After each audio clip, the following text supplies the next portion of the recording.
We've traveled a long way with the prophet Ezekiel over these last weeks.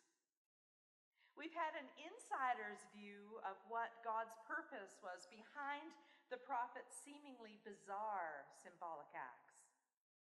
We've seen some crazy things, like Ezekiel lying on one side for 390 days and then on his other side for 40 days, cooking his food over dung, building mini models of the city under siege, and digging a hole right through the wall of his own house. And we've heard some harsh things. News of God's anger and impatience that the people are being rebellious. No surprise there. God warned Ezekiel again and again not to get discouraged because these people were hard-headed, they were obstinate, they were stubborn. In fact, they were going to be such a tough nut to crack that God needed to toughen up his prophet. These people were hard. Even so, we got a little uneasy when we learned that these people would be attacked and that God would turn an iron face to their trouble. They'd be cut off from God and scattered like Ezekiel's beard was cut off and carried off into the wind. They would lose their freedom. They would lose their homes.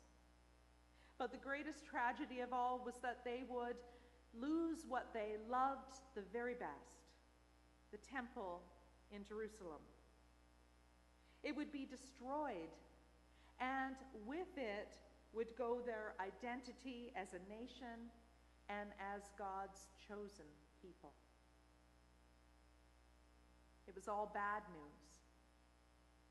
Hard-headedness, hard-heartedness, divine abandonment, and destruction.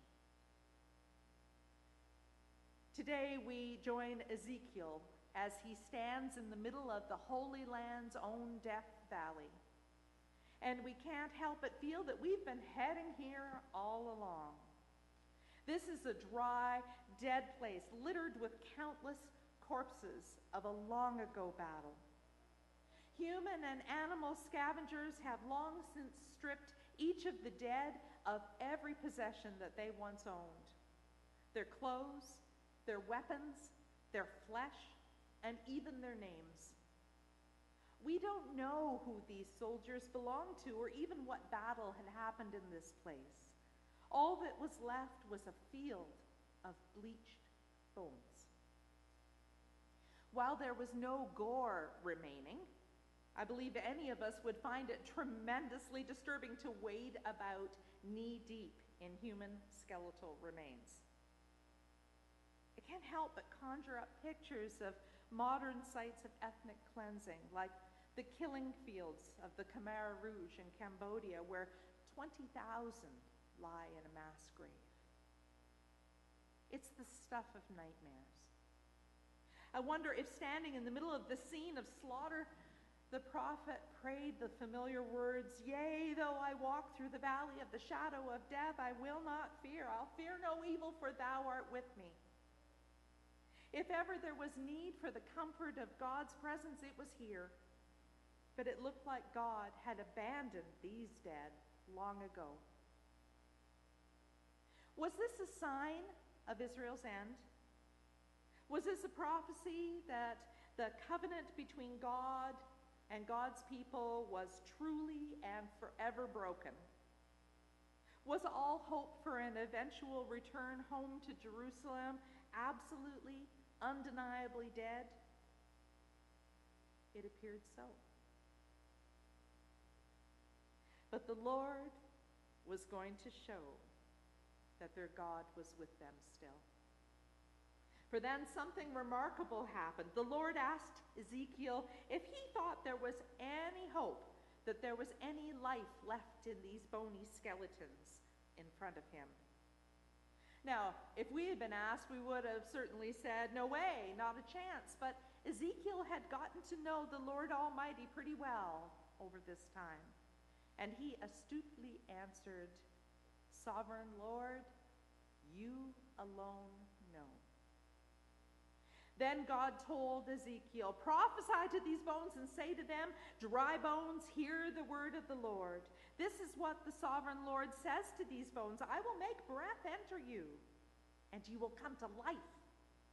I will attach tendons to you and make flesh come upon you and cover you with skin. I will put breath in you, and you will come to life. Then you will know that I am the Lord.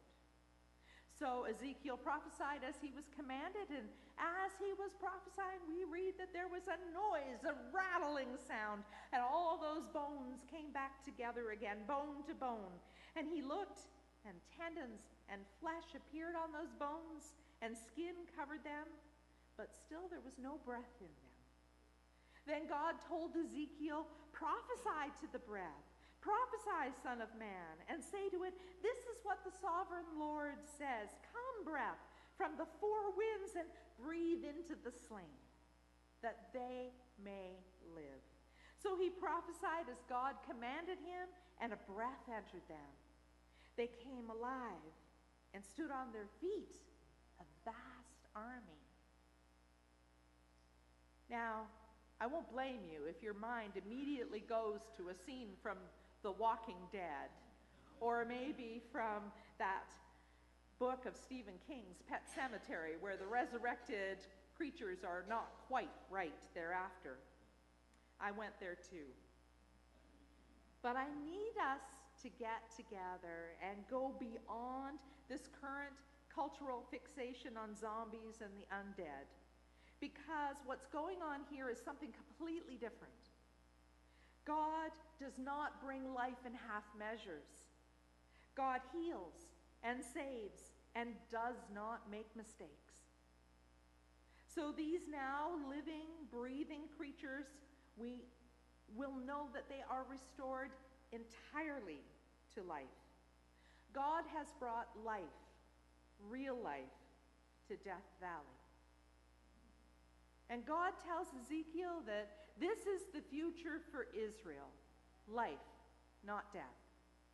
And they have God's promise that the terror of war, the horror of defeat, and the despair of exile would soon be over, and they would be restored to God's favor once again. True, this was the end of one part of Israel's history, but it was also the beginning of the next.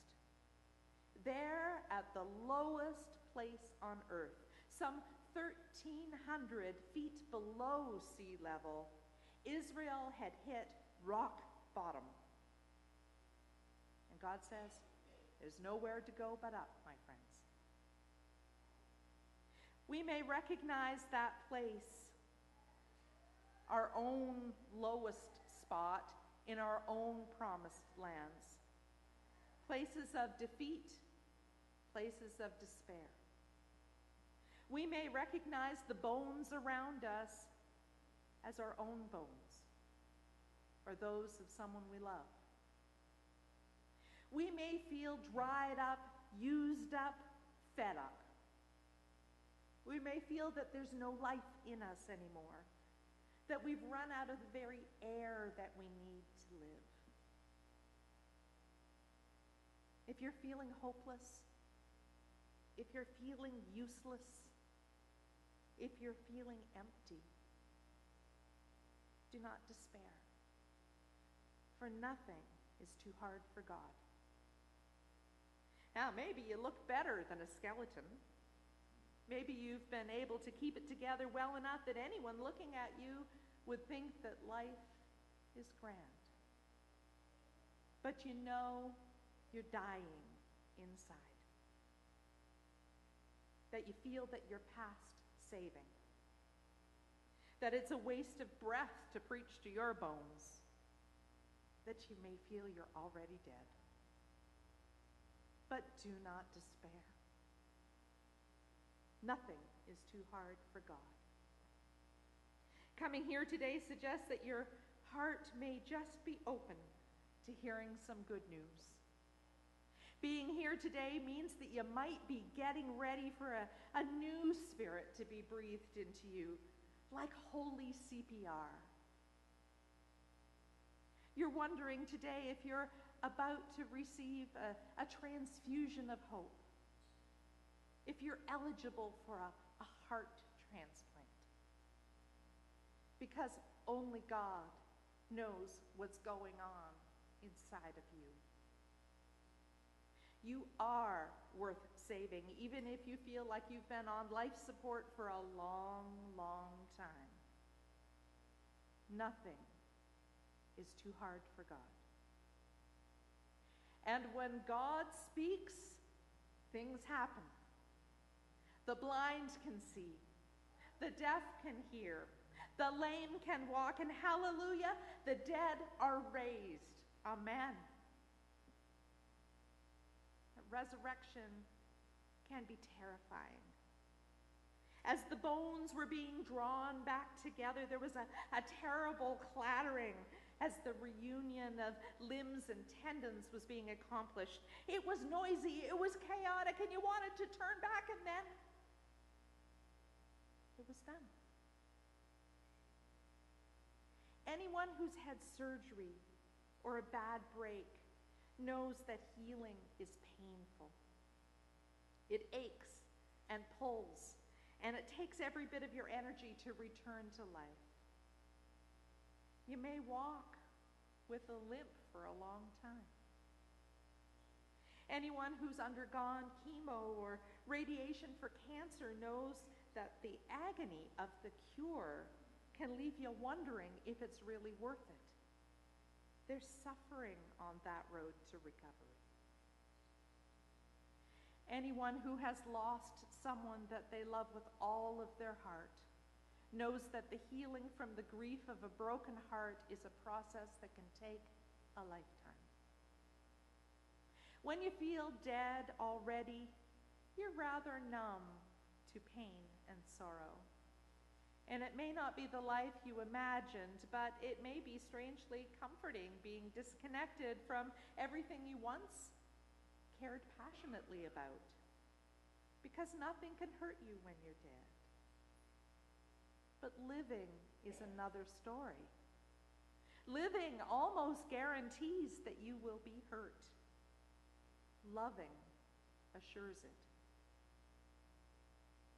Resurrection is risky. As the Lord's people turn again to God, they do so with fresh eyes. They have had their illusions shattered that simply going to temple, or as we do, going to church, would protect them from all harm. They've learned that God allows some terrible times, many of them of their own making. God does not always protect us from ourselves. And most of us had learned this too, or we're maybe even learning this lesson right now today. The choice is, will we cling to our faith and find that our strength is in God in these times of trouble, or are we going to give up on God? God doesn't give up on you. If there's distance between you and God, guess who moved? When you give up on God, you give up on goodness and you give up on life. But God has not given up on you. Again and again, God offers you a new lease on life. You just have to say yes if you want it, and then life will begin anew. Now, even thinking about life after resurrection can cause anxiety. It means a fresh start, a chance to do differently this time, but I don't know. Is it a chance to get things right? God knows we're human. We're going to get it wrong again, time after time. We can't do it on our own. We just cannot do it.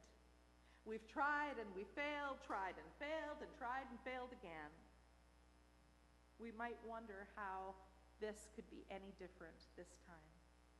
And that's why God's people then and still today need Jesus. He's our intermediary. He's our advocate before God. And because he died and he rose again, we can be born again into a new life ourselves. 1 John 5:12 says, he or she that has the Son has life. Without Jesus, we find ourselves dry and dusty and dead. If it's been a while since you've really looked inside your heart, you might find that you need to reach out again to find life in Jesus. You might need to take a long drink of that living water to bring life back to your spirit. Have you ever seen before and after pictures of the desert, and then when the rain comes?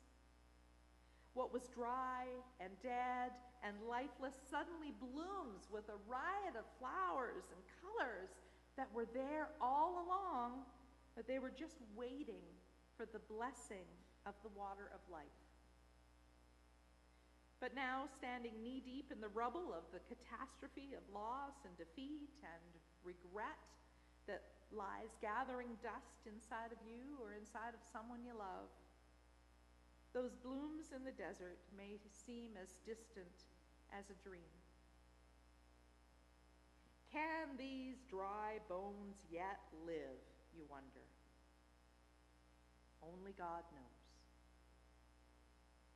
Maybe what you have buried inside of you is waiting for this time to come to life. Only God knows. Maybe there are hopes and dreams that need to die to make room for what is getting ready to be born. Only God knows. Only God knows what's going on in your heart. And God promises to make you new again, to give you new purpose, new life, new hope. And when God speaks, things happen. God commanded the prophet to speak to those dry bones, and I speak his words to you as well. Dry bones, hear the word of the Lord. This is what the sovereign God says to you. I will breathe life back into you. I will pull you back together again. I will feed you with my word, and my love will put some meat back on those bones. You will live again. Then you will know that I am the Lord. Thanks be to God.